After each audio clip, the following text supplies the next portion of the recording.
In 2016, Eddie Griffin said, if Trump wins, I'm moving to Africa. Apparently very slowly, because in Trump's 4 years, he only got as far as Van Nuys. George Lopez once said that if Trump won, he won't have to worry about immigration. We'll all go back. George Lopez, still here. And it doesn't look like the migrant traffic is going back. Gosh, it almost seems like the world is full of suffering, intolerance, and oppression on a scale we can't imagine. But that can't be true, because if it was, we'd be protesting it. It must only happen in Israel.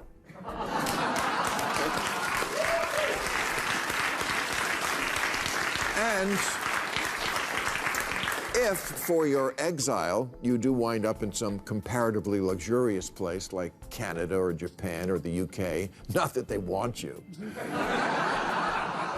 At best, you'll be trading a bunch of stuff you hate about this country for a bunch of stuff you'll soon hate about your new home. Let's be honest, one of the funniest traditions in modern politics is the celebrity meltdown promise. Every election cycle, a famous millionaire appears on camera full of outrage and declares that if the wrong candidate wins, they are leaving America forever. They talk about moving to Canada, Italy, New Zealand, or anywhere that sounds better and calmer.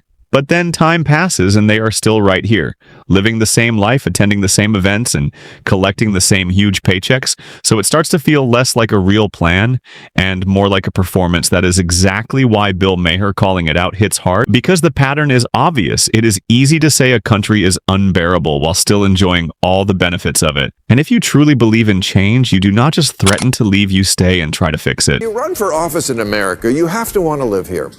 I bring this up because there was a video that made the rounds recently by a woman who said she was a proud progressive and was running for state representative in New Hampshire, and yet posted this. Is there a place we can move that people would be happy to have us, that we're not gentrifying or colonizing? I don't want to be a problem, but I need to get the out of this country. The out of this country? The one you want to be elected to a leadership position in? What was your campaign slogan? America, a shining shithole on a hill? It is basically the political version of posting a crying selfie and then refreshing it 5 minutes later to check engagement. And Bill Maher point cuts deeper than just mocking dramatic politicians and celebrities. It is really about a mindset that has become common and very online. The kind that treats inconvenience like oppression, disagreement, like exile, and every election result like a personal crisis instead of normal politics. And to be fair, America does have real problems. Education, healthcare, housing, trust, corruption, division, all of it is there, and nobody serious pretends the country is perfect. But having problems is not the same as being beyond saving. And that is where the argument lands strongest, because if a place is truly as unlivable as some people claim, then it would not also be the place so many others are trying to reach. So the contradiction is simple and hard to ignore. What is needed is not more dramatic exit threats, but more honest thinking, without turning every frustration into a meltdown. Now, does America have big problems? Yes, I've often cited the America Sucks list. Things like being 54th in the world in infant mortality behind Cuba, 19th in literacy behind Russia, 72nd in female representation in government behind Iraq. A lot of work to do here. And is it possible for a country to lose itself so much that leaving it is justified? Yes, but we're not there yet, not by a long shot. And we don't need quitters. We need people who will stay and fix it.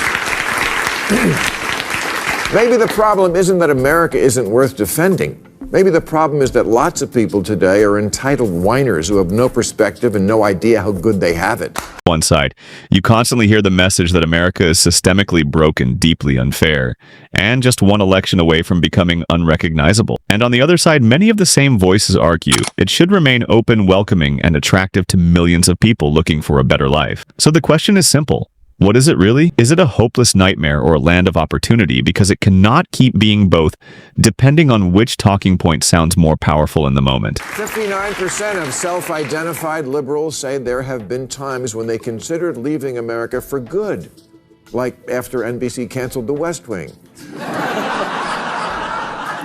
I don't get it. You want so badly for every immigrant to come to this country and experience the good life, but somehow it's so terrible you want to leave? And that is why the I'm leaving routine has basically turned into a running joke. Not because people should not criticize America, they absolutely should. Criticism as part of citizenship. But when every disagreement gets turned into a dramatic farewell announcement, it stops sounding like conviction and starts feeling like performance. It becomes predictable, almost scripted. The election happens, the result comes in. The hashtags explode, the emotional posts go up, the quotes get shared everywhere, and for a moment it feels like the world has ended and then life just continues exactly the same way. And that is the part people eventually notice. All the outrage, all the declarations, all the threats to leave, but very rarely any follow-through, because at the end of the day, for all the frustration and loud criticism, there is still a reality that is hard to ignore. There really is no place quite like America. There's a long list of liberal celebrities who swear they'll go if a Republican is elected, and no one ever does. Miley Cyrus once said, "I am moving if Trump is my president. I don't say things I don't mean." Here she is looking miserable, having to endure America at the Grammys last Sunday. Does not mean America is morally perfect or free from dysfunction. It simply means that when you add everything together, freedom, opportunity, cultural influence, economic scale, familiarity, mobility, ambition, and overall capacity, it becomes extremely hard to replace. A lot of people fall in love with the idea of leaving more than the reality itself. They imagine a perfect elsewhere, somewhere cleaner, calmer, more organized, with better coffee, smoother politics, smarter people, and none of the chaos they are tired of at home. It is basically vacation brain applied to geopolitics. You spend a few days in another country, stay in a nice neighborhood, eat at a few highly recommended spots, and suddenly it feels like you have discovered a better version of life. But what you do not see in that moment are the everyday realities: taxes, bureaucracy, housing pressure, job culture, healthcare, wait times, social isolation, language barriers, and the endless small frustrations that come with actually living there day after day. It almost seems like the world is full of suffering, intolerance, and oppression on a scale we can't imagine. But that can't be true, because if it was, we'd be protesting it. It must only happen in Israel.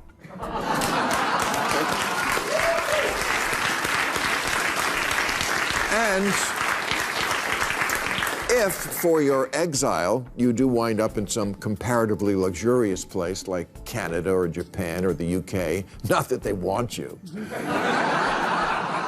at best, you'll be trading a bunch of stuff you hate about this country for a bunch of stuff you'll soon hate about your new home. That is exactly what the argument gets. Right? Every country has trade-offs, every single one. You do not escape reality by changing airport. You just swap one set of frustrations for another. You might leave America because you dislike the politics, and then find your new country has its own political contradictions. You might admire the architecture and public transport, but realize the economy is slower, and daily life shuts down earlier. You might get caught in an expat fantasy, only to end up in a small apartment missing the comfort and familiarity of home. The truth is, the grass always looks greener until you are the one maintaining it in another language. And yet the real issue is how often this gets turned into performance with celebrities, framing leaving as moral superiority, as if staying is beneath them, and as if a country should feel lucky just to keep them instead of the other way around. Yes, she flew back from Tajikistan.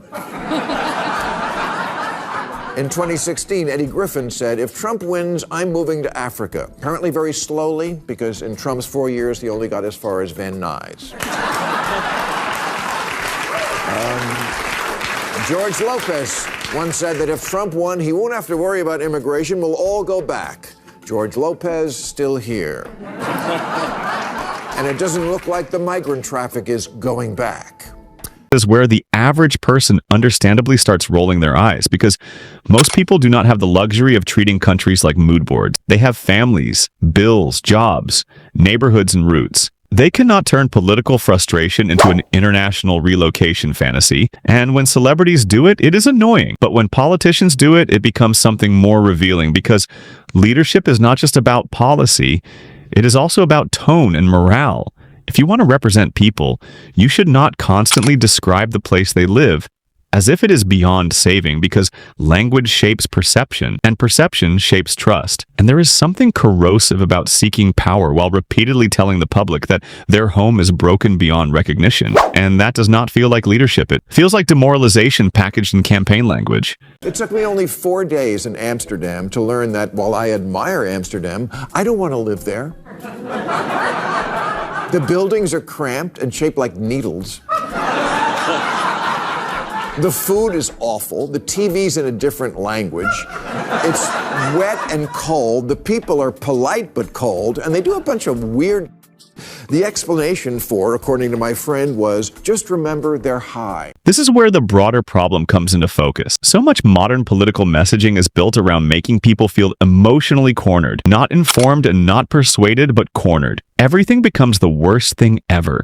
Every opponent is an existential threat. Every loss is an apocalypse. Every disagreement is treated like violence, and it becomes exhausting. And eventually it starts to feel fake because most people can sense the gap between rhetoric and reality. They know life is difficult, but they also know they are not living in a prison state. They know the country has flaws, but they also know millions around the world would trade places in a heartbeat. And what gets lost in all of this is perspective, because there are places in the world where speaking freely can get you jailed, where elections are not real, competition where corruption is open and accepted, where women have fewer rights, where religious minorities live in fear, where being openly gay can be criminalized, and where leaving the country is not just expensive, but dangerous. And that is the reality for millions. Then there's all the TikToks telling Americans things like, I think the new American dream is to leave. I'm 18 years old and I escaped America. yeah. Yeah, you don't have to escape America. That wall we're always debating isn't to keep you in.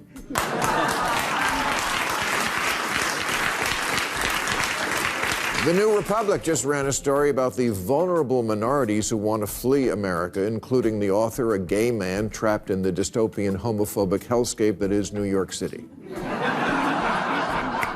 I wonder if he knows that there are 66 countries where just being gay is a crime. So when privileged Western influencers talk about escaping America because they do not like an election result, it does not sound profound. It sounds spoiled. And yes, spoiled is the right word. Because this attitude often comes from a mix of comfort and narcissism. Comfort because people who have never truly faced instability can confuse political frustration with national collapse and narcissism because they start treating their own emotional reaction as proof of a country's legitimacy. I am unhappy, therefore the nation is broken, but no, it just means you are unhappy. That is not the same thing. A country does not become invalid because your preferred side lost an election. Democracy literally means you do not always get your way. And that is the basic deal. And honestly, that is just adulthood. Italy always makes the list of great expat destinations because of all those stories on CNN about how you can buy a house in a quaint Italian village for $1.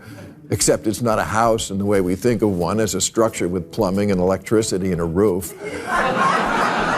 When these places were built, the Leaning Tower of Pisa was still straight. This is where a lot of it starts to make sense through the lens of social media incentives. Because outrage performs, overstatement performs, and dramatic exit threats perform, but nuance almost never does. Nobody goes viral by saying, I disagree, but I will stay engaged and work through it in a democratic process that is healthy and mature, but it is not clickable. So the algorithm naturally rewards emotional extremes, and the louder the reaction, the bigger the reach. And over time, public figures, especially attention-driven ones, learn that escalation is what gets rewarded. But then reality steps in and the contradiction becomes obvious because despite all the complaints, the same system still provides enormous opportunity scale influence, legal protection, cultural reach, and economic mobility in a way that is extremely hard for us to replicate elsewhere. And that is why the exit rhetoric often starts to look less like principle and more like performance. It becomes signaling a way of showing moral alignment rather than an actual plan. Meanwhile, ordinary people are left wanting something different, less theatrics, more proportion, less grandstanding, more honesty, the ability to criticize without turning every flaw into total condemnation. Because patriotism at its core is not about pretending perfection. It is about staying engaged enough to improve what is imperfect. It is a commitment, not a consumer choice. And that is why the constant "I'm leaving" narrative gets questioned. Not because criticism is wrong and not because leaving is never valid, but because when people build entire public identities around rejecting a country while continuing to benefit from everything it offers, the contradiction becomes impossible to ignore. That's the real debate happening right now, and it's far from over. This is Debate Storm. Thank you for watching. If you enjoyed this breakdown, make sure you subscribe, drop a like, and share your thoughts in the comments, because your opinion is part of this conversation. Stay sharp, stay questioning, and I'll see you in the next one.